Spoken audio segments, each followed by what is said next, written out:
There's just something cathartic about blasting and slashing in an edgy fantasy world filled with insurmountable danger. But before we get up to that very thing in Darkwatch, allow me to tell you about the equally blood-soaked first-person shooter Wrath, Aeon of Ruin.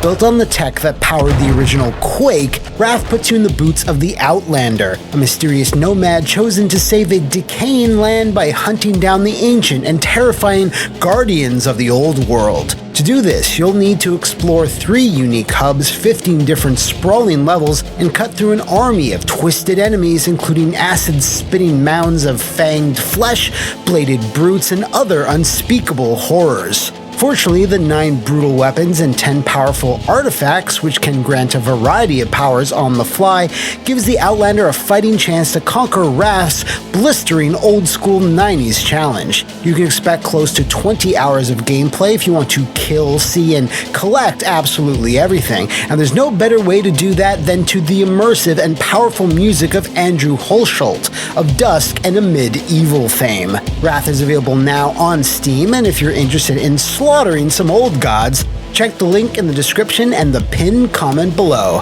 Thanks again to 3D Realms and Fulcrum Publishing for sponsoring today's episode. Without further ado, let's start the watch. The Darkwatch. Hello and welcome to another Vampire Slain and Corpse Decay. Wait, no, I'm not doing the normal intro here because this is something I just need to jump straight to the jugular on. Not only has it been a consistent request from all of you, but from me, because I don't know a single person who doesn't at least have a soft spot for the edgy and over-the-top Wild West adventures of Jericho Cross. And if you're sitting there going, I don't, well that's fine too, liar. This seminal 2000s era first-person shooter seemed to be everywhere when it released in 2005, from reams of almost ad-like puff pieces from the likes of IGN and GameSpot to being featured in magazines like Heavy Metal and even the Playboys. This fusion of cowboys and vampires seemed like it had potential to become the next big thing, which means it wasn't, if I'm talking about it today. So grab your sharpest, pointiest weapon and dust off your widest brimmed hat as I answer the question, what happened to Darkwatch? The Darkwatch. You'll be forgiven if you can't immediately recall every detail about the Sammy Corporation, because ever since they got into the video game industry in the early 90s, they'd randomly and very inconsistently distribute titles like Vice Project Doom, Battle Blaze, and were the original publisher/owner of the Guilty Gear series. But more importantly than all that, they funded the development of survival arts. Oh yeah, that's the stuff. Now, while video games were all fine and dandy, Sammy decided to start putting more focus on their pachinko division in the late 90s. That is, until the PS2 started doing gangbusters in 2001, thanks to titles like Final Fantasy X, Metal Gear Solid 2, and GTA 3. Hey, it sure seems like all these newfangled non-pachinko style video things are really taking off, I'm sure someone said. So Sammy started putting a lot, some would say too much money, in publishing and localizing games from Japan, but also opening up a major North American branch in California named Sammy Studios. In a fantastic article over on thegamer.com, The Untold Story of Darkwatch, it's revealed that Sammy Studios came in hot, starting off with a 30,000 square foot office space that could house over 200 staff, which it very quickly filled out. This included a man who Sammy thought could help them crack the American market, John Rowe, a former vice chairman at Midway who thankfully left that company long before they themselves went under. John set about hiring key staff that could lead on multiple projects, and found several who had worked together at Oddworld Inhabitants, and who were looking for new opportunities in the wake of the poor sales of the Xbox exclusive Munch's Odyssey.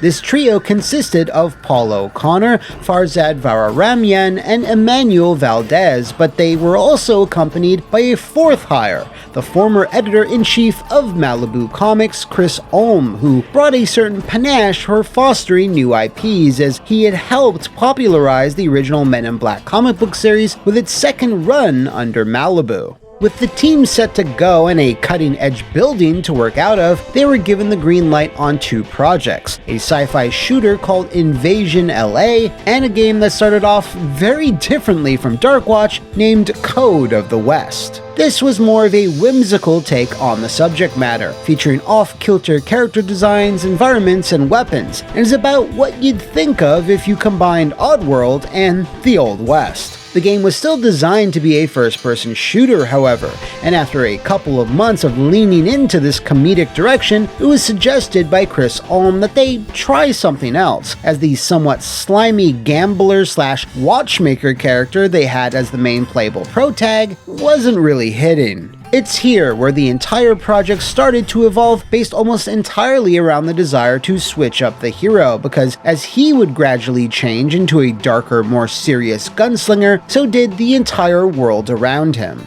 Now, typically, this is where I tell you that the team still needed to run this very drastic change by their publisher Sammy, and I make it seem like there was a chance this may not happen and then go to ad break. But no! Sammy actually loved this new edgier direction, as it probably seemed more marketable anyway, especially in the early to mid-2000s landscape.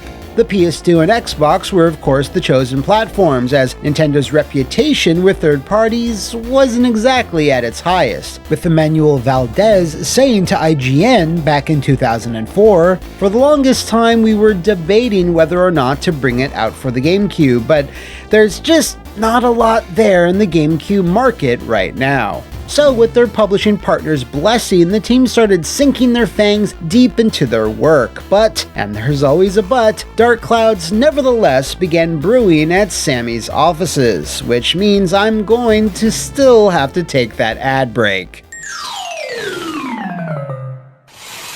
Darkwatch was really starting to nail its artistic vision, and from that, the gameplay also began to take shape. The new protagonist, Jericho Cross, would gain vampiric powers that would grant various blood-based abilities, allowing for interesting combat encounters throughout ghost towns, graveyards, and cave systems. It was right in the middle of development, however, where a chain reaction of events very nearly got the entire project and Sammy Studios shut down completely, and it's only thanks to perseverance and a little bit of luck that outcome was narrowly avoided. In the Gamer.com article, it was explained that the 2003 death of the legendary Isao Okawa, who left much of his personal fortune as a lifeline for Sega to keep their doors open, also resulted in ripples that would be felt far and wide outside of Japan.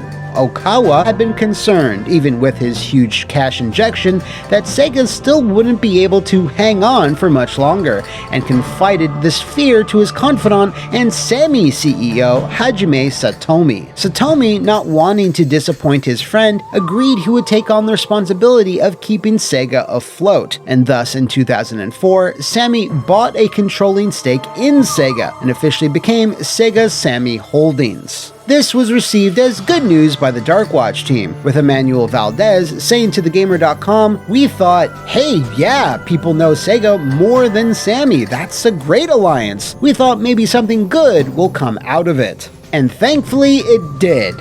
Which is something I would be saying to you if I wasn't talking about mid-2000s Sega. Their first inclination was to shutter Sammy Studios down as soon as Darkwatch was completed, and the former High Moon staffers thegamer.com interviewed didn't seem to have a 100% concrete theory as to why this was. It ranges from Sega execs simply feeling that Sammy Studios were a superfluous expenditure they didn't need, to viewing them as an actual competitive threat. One other possible explanation was that a duo of major PS2 releases that Sammy had published and localized worldwide in 2003 and 2004, Spy Fiction and 7 Samurai 20 XDX, bombed so hard at retail, which, was true, that Sega no longer had any faith in other projects Sammy had previously greenlit. I also, have a personal note written down here. Yes, remember that dope as hell Berserk PS2 game that Sammy published in Japan? Yeah, up until those last two games released and bombed, they were going to also possibly localize Berserk as well, until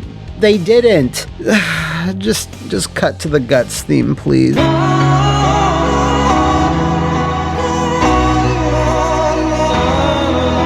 Anyway, John Rowe didn't take the news that Sega had intentions to shut them down very well, and thankfully didn't go down without a fight. He flew to Japan to plead his case directly to Hajime Satomi. In the untold story of Darkwatch, Paul O'Connor recalled, he said, "Satomi-san, you can't do this. It's on your reputation, the promise you made to these developers. People uprooted their lives, they moved to Southern California, they've gotten married, they started families. They're deeply invested in this game. You can't take it away from them. It's not fair."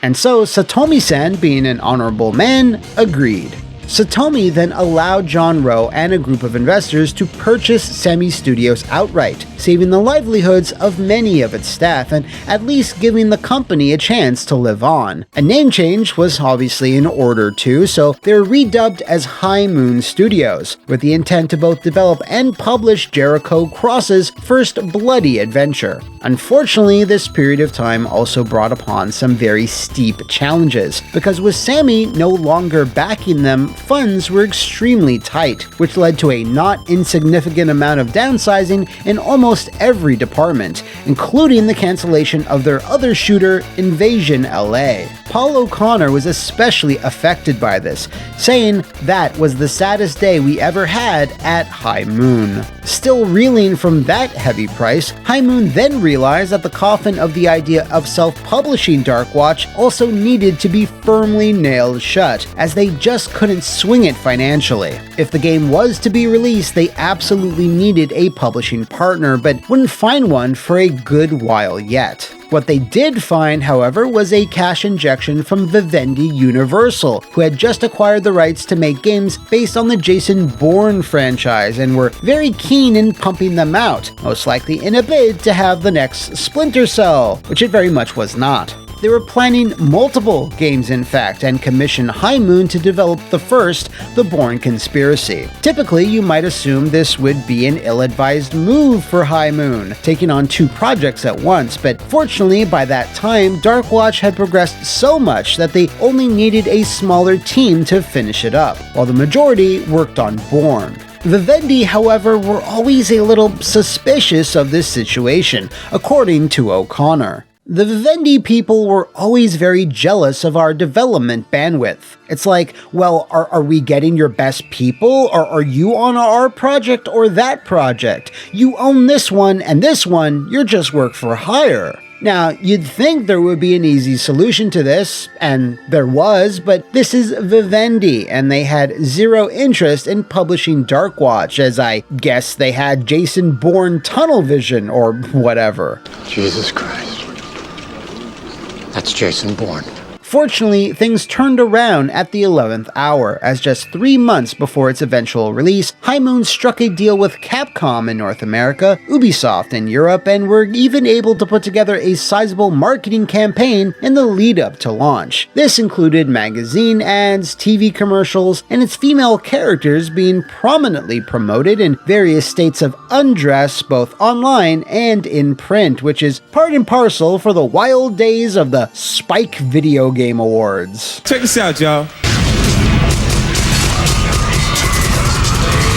Cyber Vixen of the Year. Now, while this may have seemed like a massive W for High Moon, the reality is a bit more sobering. Since its creators 100% own the IP, Capcom were not really interested in advertising or growing it in any sort of long-term capacity. Once it was out, they were ready to wipe their hands of it. Reviews were quite solid though, with many finding fun in the over-the-top action and setting, but feeling it had the potential to be something even greater, as it played pretty conservatively in terms of both design and ambition. How it performed at retail, however, is a bit more mysterious. I tried my absolute damnedest to track down the NPD sales numbers for August of 2005 to see whether Darkwatch charted on either the PS2 or Xbox sides, and came up with a big old 0. Aside from finding Nintendo-only numbers for that month, the data just doesn't seem to exist, and while I'm hesitant to quote VG charts here due to their "just trust me bro" style sources, I'll still take time to mention that they have Darkwatch at around 320,000 copies. Regardless, High Moon seemed happy enough with its critical and/or commercial reception, because they immediately began thinking up ideas for a sequel, while still plugging away at the Bourne conspiracy. Soon enough, though, another toxic cloud of bad news started to swirl, a doom-filled weather pattern that rhymed with Activision. Around Darkwatch's launch, deals outside of video games started coming in, including a film adaptation that Paul, I directed the Monster Hunter movie you forgot existed, W.S. Anderson, made an offer on. High Moon were excited, but these negotiations had to be put on hold for a far bigger deal, their own acquisition by Vivendi. The Bourne conspiracy wasn't even out yet, but Vivendi execs apparently liked what they were seeing so much they wanted to snap up High Moon to be their Bourne-making machine. While this deal would ensure monetary stability, it would also mean Vivendi would have complete control over what High Moon were to work on, and unfortunately they were still having none of Jericho Cross. I felt so left out. O'Connor fantasized to TheGamer.com that if I had a time machine, I'd go back to the negotiating group and say, carve out Darkwatch. They weren't really interested in it, just set it aside, own it, set up a separate company for it. But when the Matt Damon game that doesn't actually have Matt Damon in it finally did release, Vivendi had High Moon immediately move on to a sequel, with a much smaller team starting work on Darkwatch 2, much to Vivendi's chagrin. The thought was, if they could make something impressive enough, they just might be able to convince the suits it was worth putting their marketing dollars behind, but considering everything we've learned about Vivendi thus far, and in previous videos, a decent business sense didn't seem to be one of their stronger suits. While some very blurry footage of Darkwatch 2 was shown at GDC 2006, the team kept fleshing out their ambitions well past that. They wanted Darkwatch to extend to different time periods throughout history, with the sequel picking up in the future, where vampires now rule the world in a post-apocalyptic setting. A young girl whose blood happens to be deadly to the undead would have been a key plot point, as Jericho would have been tasked with protecting her in this new, even more dangerous world. High Moon were also planning to greatly flesh out the multiplayer as well as co-op with even more features and functionality, a bigger emphasis on giant cinematic boss fights, and making it all on Unreal Engine 3, as the team had become familiar with it during their time working on Bourne. Then something quite concerning started to happen. High Moon's bosses at Vivendi stopped returning their calls, which is that's a cause for concern. This is because those same Vivendi suits failed to give High Moon the heads up that they were planning to merge with Activision, which would form the basis of the giant abhorrent blob that we know and love today as Activision Blizzard. As you can probably surmise, this takeover and its subsequent giant sweeping changes were quick and aggressive, even after High Moon showed the Activision Fat Cats the promising work they had already completed on both the Bourne and Darkwatch sequels. They said, "That's awesome work, we love the potential and the talent of the studio, now get started on Transformers." In an absolutely baller move that's rather admirable, all four heads of the company resigned that very moment, not wanting to work on licensed IP under Activision for the rest of their days. Unfortunately, that wasn't really an option for the rest of High Moon, because that's exactly what they did, releasing 3 back-to-back Transformers titles and then pivoting onto the solid but commercially disappointing Deadpool, before finally being shackled and kicked down deep into the Call of Duty and Destiny mines, which unfortunately they have yet to emerge from. The former heads of High Moon, for their part, formed a mobile company for a few years before making an attempt to buy the Darkwatch rights from Activision, which went about as well as you'd expect. we heard from a friend of a friend that maybe we could go get that IP. There were some very informal discussions, but the price was too high for us. We just couldn't afford it. Well, that's depressing, but really, it's just as well though. It's not like horror or horror-adjacent westerns are popular or anything. I mean, there's like what? Undead Nightmare, Hunt Showdown, Evil West, Weird West, Blood West, Hard West 2. It's not like that could at all be indicative that people sort of enjoy that combination. Right, Activision? I mean, right, Microsoft? Why do I even bother? If you know of any other haunted, horrible stories in the video game or movie industries, do let me know in the comments below or enter the abandoned ghost town that is my social media. See you next time, and thanks for watching!